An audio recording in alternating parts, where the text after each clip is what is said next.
So Donald Trump just tried to pressure Canada on the global stage. But Mark Carney fired back live in real time, and what happened next left people inside the White House completely stunned. This wasn't a routine diplomatic disagreement. This was a public confrontation between two of the most powerful political figures shaping North American politics right now. And it unfolded right in front of cameras. While Trump was doubling down on his aggressive economic threats, talking tariffs, trade retaliation, and economic leverage, Carney did something almost nobody expected. He refused to blink. Instead, Canada's leadership pushed back with a message that sent shockwaves through Washington, Ottawa, and financial markets watching closely from London to New York. Because this moment isn't just about Trump. It's not just about Canada. It's about a rapidly escalating power struggle that could reshape U.S.-Canada relations, global trade negotiations, and the political landscape heading into the next election cycle. And the most important part? What the mainstream coverage completely missed about what Carney was really signaling. Hit that like button and subscribe, because what I'm about to explain shows exactly how this confrontation could backfire politically and economically in ways nobody inside Washington was prepared for. To understand why this confrontation exploded the way it did, you have to step back and look at the bigger picture, because this moment didn't just appear out of nowhere. This has been building for months, and at the center of it is something far bigger than a political disagreement. It's about trade power, economic leverage, and control over the future of North American markets. Let's start with Mark Carney. Carney isn't a typical politician. In fact, his reputation was built in a completely different arena, global finance. He served as governor of the Bank of Canada from 2008 to 2013, steering the country through the aftermath of the global financial crisis. Then something unprecedented happened. In 2013, he became the first non-British governor of the Bank of England in its 319-year history. That appointment alone tells you something important. When Carney speaks about economic pressure, tariffs, or global markets, leaders in Washington, Brussels, and Beijing pay attention, because he isn't just speaking politically. He's speaking as someone who helped manage the global financial system during one of its most volatile periods. Now put that against Donald Trump's long-standing approach to international trade. For years, Trump has treated trade relationships less like diplomatic partnerships and more like high-stakes negotiations. His strategy has always been simple: apply pressure, threaten tariffs, force concessions. You saw it in 2018 when the Trump administration imposed 25% tariffs on steel and 10% tariffs on aluminum, targeting not just China but also traditional allies, including Canada. Canada responded with $16.6 billion in retaliatory tariffs, one of the largest trade countermeasures in Canadian history. That dispute nearly derailed what eventually became the USMCA agreement, the United States-Mexico-Canada Agreement, which replaced NAFTA in 2020. But here's the key point most headlines miss. Even after USMCA was signed, tensions never fully disappeared. Disputes continued over softwood lumber, dairy market access, energy exports, and more recently, electric vehicle supply chains tied to the 2022 Inflation Reduction Act, which included billions in incentives for American-made clean energy technology. Canada saw parts of that law as potentially undermining North American trade balance. So by the time this latest confrontation happened, the relationship between Washington and Ottawa was already sitting on a pressure fault line, and then came the moment that pushed things over the edge. Because during a highly visible public exchange, one watched by journalists, diplomats, and economic analysts across multiple continents, Trump escalated his rhetoric again. Tariffs, trade leverage, economic dominance, the familiar playbook. But this time something different happened. Instead of backing away diplomatically, Mark Carney pushed back immediately, directly, and in a way that signaled Canada might be prepared for a far more aggressive economic standoff than Washington anticipated. And that response, the one that unfolded live, is where this story truly begins. Because what happened next wasn't just tense, it was politically explosive. The moment this crisis truly exploded happened during what was supposed to be a routine political appearance, a policy discussion that suddenly turned into a live geopolitical confrontation. And if you watch the full sequence carefully, you can see exactly where the tone shifts. It starts with Donald Trump doing something he has done many times before, raising the possibility of economic retaliation against allies. During the exchange, Trump began discussing trade leverage, specifically the United States' economic dominance within North America. The United States accounts for roughly $25 trillion in GDP compared to Canada's $2.1 trillion economy, and Trump framed that imbalance as proof that Washington ultimately holds the upper hand. His message was blunt. If Canada pushes too hard, the United States could respond with tariffs, regulatory pressure, or supply chain restrictions. To Trump, it sounded like a negotiating tactic. To Ottawa, it sounded like economic intimidation. And then came Carney's response, calm, direct, unflinching. Instead of avoiding confrontation, which is the traditional diplomatic instinct, Carney leaned directly into the moment and challenged the premise behind Trump's threat. He pointed out something that fundamentally reshapes the power dynamic Trump was trying to emphasize. Yes, the U.S. economy is larger, but the U.S.-Canada economic relationship is deeply interdependent. Every single day, more than $3.6 billion in goods and services cross the U.S.-Canada border. That's over $1.3 trillion in annual trade, making Canada the largest export market for the United States. 34 U.S. states count Canada as their number one trading partner. Michigan, Ohio, Pennsylvania, Texas, California. Entire regional economies depend on that cross-border integration. So Carney's argument wasn't emotional, it was structural. If Washington weaponizes tariffs against Canada, it doesn't just hurt Canadian producers. It hits American industries immediately: auto manufacturing, energy exports, agricultural trade, aerospace supply chains. The North American auto industry alone is so interconnected that a single car assembled in Ontario may cross the U.S.-Canada border 7 or 8 times during production, disrupt that system with tariffs, and the consequences ripple instantly across factories in Detroit, Windsor, Toledo, and Buffalo. Carney laid that out clearly, and then he delivered the line that reportedly caused visible reaction among officials watching the exchange. He essentially signaled that Canada would not hesitate to respond with targeted economic countermeasures, just as it did during the 2018 trade dispute. Remember what happened then. Canada carefully designed retaliatory tariffs aimed at politically sensitive industries in key U.S. states: bourbon from Kentucky, steel products from Ohio, agricultural goods from Wisconsin. The strategy was deliberate: create maximum political pressure in states with strong congressional influence. And Carney's message suggested that Ottawa still has that playbook ready. But the real surprise wasn't just the substance of his response, it was where it happened. This wasn't a quiet negotiation behind closed doors. This happened live, in front of reporters, analysts, and cameras, broadcasting across North America. That matters, because diplomatic disputes are usually handled privately. Public confrontation changes the dynamics completely. It forces both sides into a position where backing down becomes politically difficult, and that's exactly why the reaction inside Washington was reportedly so intense. Officials watching the exchange quickly realized that this wasn't just a rhetorical clash. It was the beginning of a potential economic standoff between two of the closest allies in the world. Within minutes, analysts on financial networks began discussing possible market consequences. Energy markets reacted.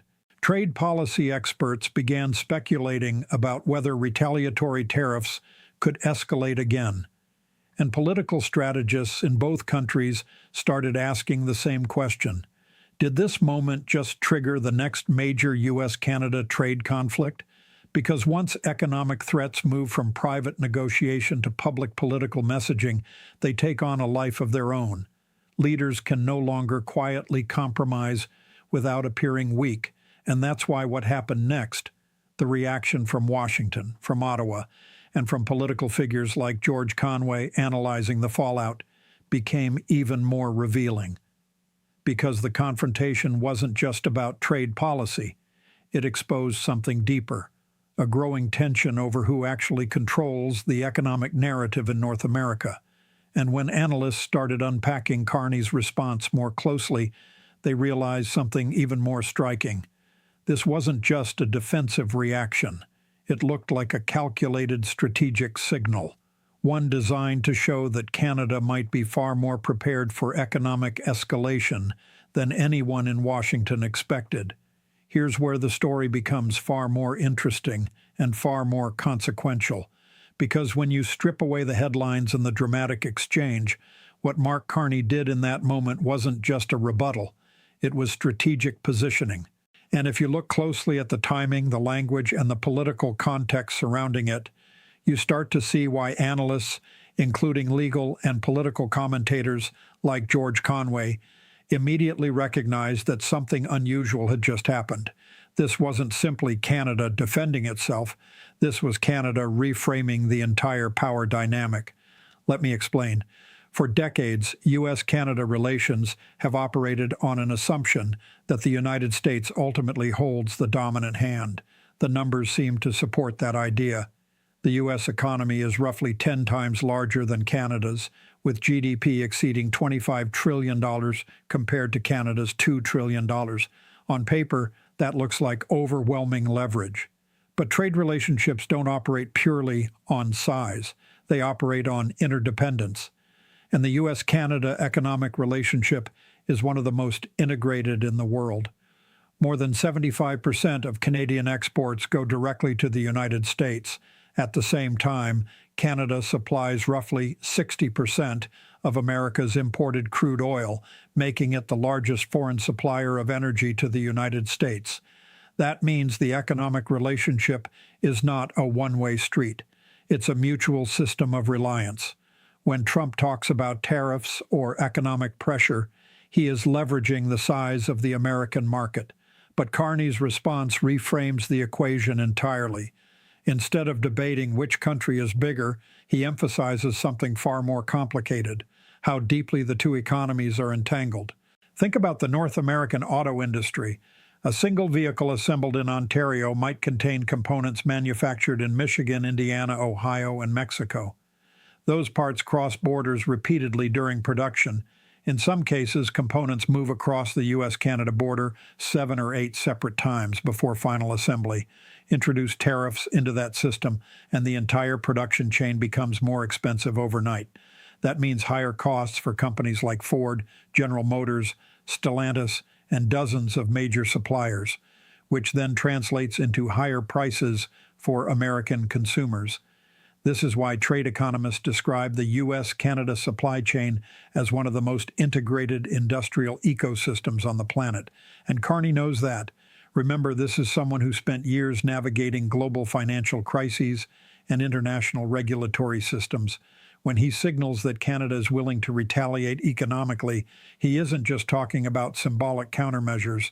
He's talking about precisely targeted responses designed to maximize political and economic pressure. That's exactly what Canada did in 2018. After the Trump administration imposed tariffs on steel and aluminum, Canada responded with $16.6 billion in counter tariffs. But they weren't random. They were carefully chosen. Kentucky bourbon, Wisconsin dairy products, Ohio steel.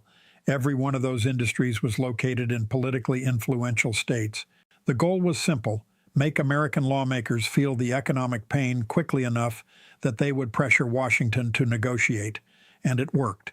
Within a year, those tariffs were lifted as part of broader negotiations tied to the USMCA trade agreement. Now here's where the analysis becomes even more interesting, because Carney's public response suggests that Canada may be preparing for something bigger than a routine trade dispute. The geopolitical environment today is far more complicated than it was in 2018. Global supply chains are already under stress. Energy markets have been volatile since Russia's invasion of Ukraine in February 2022, which disrupted global oil and natural gas flows. Meanwhile, the United States is investing heavily in domestic manufacturing through policies like the CHIPS and Science Act and the Inflation Reduction Act, which together allocate more than $430 billion in industrial subsidies and incentives. From Washington's perspective, these policies are about strengthening American industry. From Ottawa's perspective, they risk redirecting investment away from Canada. That tension has been simmering for years. Carney's response may be signaling that Canada intends to push back more aggressively against policies that it believes distort the North American trade balance. But there's another layer here, a political one, and this is where George Conway's analysis becomes especially relevant. Conway, a conservative legal commentator and longtime critic of Trump, has repeatedly argued that Trump's political strategy often relies on public confrontation as a negotiating tactic. The theory is simple: create pressure, escalate rhetorically, force opponents into defensive positions. But that strategy works best when the opposing side chooses de-escalation. If the other side responds just as forcefully and just as publicly, the dynamic changes. Suddenly, the confrontation becomes a contest of credibility. And that appears to be exactly what Carney was prepared for. By responding immediately and publicly, he denied Trump the ability to control the narrative. Instead of appearing as the dominant negotiator applying pressure, Trump suddenly faced a counterpart who looked equally confident and equally willing to escalate. That matters politically, because perceptions of strength and weakness often shape how these conflicts unfold. If American political leaders believe Canada will retaliate aggressively, they may become more cautious about escalating trade threats. And if Canadian leadership believes Washington's threats could harm their own industries, they may double down on defensive strategies. This is how trade conflicts slowly evolve into prolonged economic standoffs. But there's one more dimension that analysts are watching very closely: financial markets. Investors pay extremely close attention to signals from leaders like Mark Carney precisely because of his background in global finance. When someone with that experience speaks about economic retaliation or trade stability, markets interpret it not just as political rhetoric, but as economic guidance. That's why even a brief exchange like this can ripple through markets. Currency traders start evaluating the Canadian dollar. Energy markets consider potential export disruptions. Manufacturing companies reassess supply chain risks. All of that can happen within hours of a single political exchange, which brings us to the real question: was this confrontation just political theater, or was it the first visible signal of a much larger economic dispute unfolding behind the scenes? Because if Carney's response reflects a broader shift in Canada's strategy, the consequences could extend far beyond one exchange with Donald Trump. It could reshape the way North America's two largest economies negotiate power, trade, and influence for years to come. And that's why the reaction coming out of Washington and the growing political conversation surrounding it may end up revealing even more about where this conflict is heading next. If you want analysis like this, breaking down the political strategy behind the headlines, make sure you're subscribed and hit that like button, because the next phase of this story may already be unfolding. When you zoom out from the confrontation itself, the real story becomes even bigger, because the implications of this clash don't stop at the U.S.-Canada border. They ripple through global trade systems, political alliances, and the strategic balance of economic power.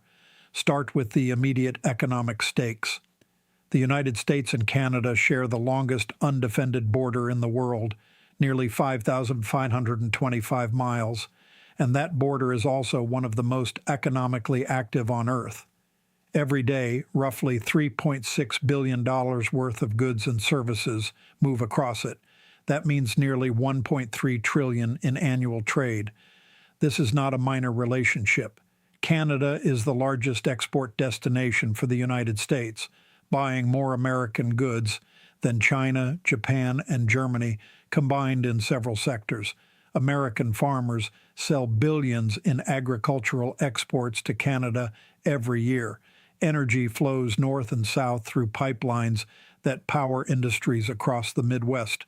Manufacturers in states like Michigan, Illinois, and Ohio depend on parts arriving from Canadian suppliers, sometimes within hours. So when rhetoric between Washington and Ottawa escalates, the consequences can move quickly. Markets react, companies pause investments, supply chains adjust. But there's also a geopolitical dimension here that analysts are watching closely. For decades, the United States has relied on alliances with countries like Canada, the United Kingdom, Japan, and members of the European Union to maintain stability in the global economic system. Trade disputes between rivals, say the United States and China, are expected, but disputes between close allies carry a different kind of risk. They signal fractures within the Western economic bloc. And that matters at a time when the global economy is already experiencing major realignments.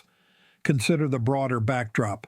China's economy now exceeds $17 trillion, and Beijing has been expanding trade partnerships across Asia, Africa, and Latin America through initiatives like the Belt and Road Program, which has financed more than $1 trillion in infrastructure projects since 2013.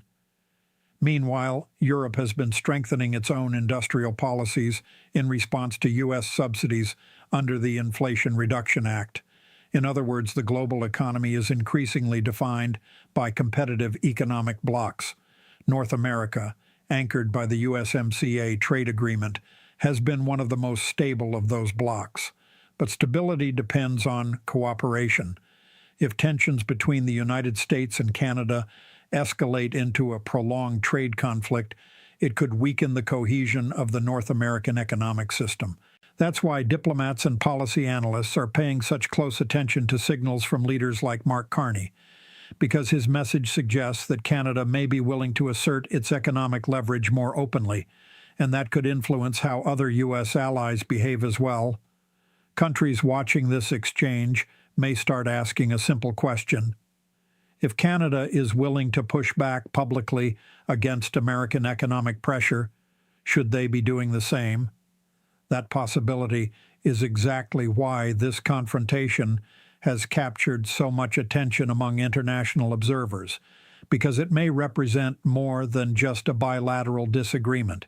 It may signal a shift in how allies negotiate with the United States in an era where economic power is increasingly tied to political influence, and if that shift continues, the ripple effects could reach far beyond Washington and Ottawa.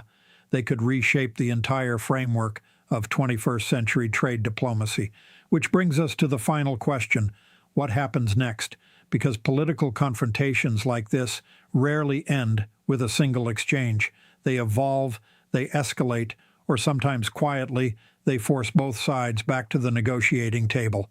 And the way this story concludes may reveal far more about the future of North American politics than the confrontation that started it. So when you step back and look at the entire exchange, what happened here wasn't just a dramatic political moment, it was a signal that the traditional assumptions about power inside the U.S.-Canada relationship may be shifting. For decades, Washington has largely set the tone in North American trade disputes. The United States, with its $25 trillion economy, has historically been able to apply pressure, knowing that most allies would eventually seek compromise. But Mark Carney's response suggested something different. Instead of quietly absorbing the pressure, Canada chose to respond publicly, strategically, and immediately. That decision matters, because once economic disputes move into the public arena, they become harder for either side to walk back without political consequences.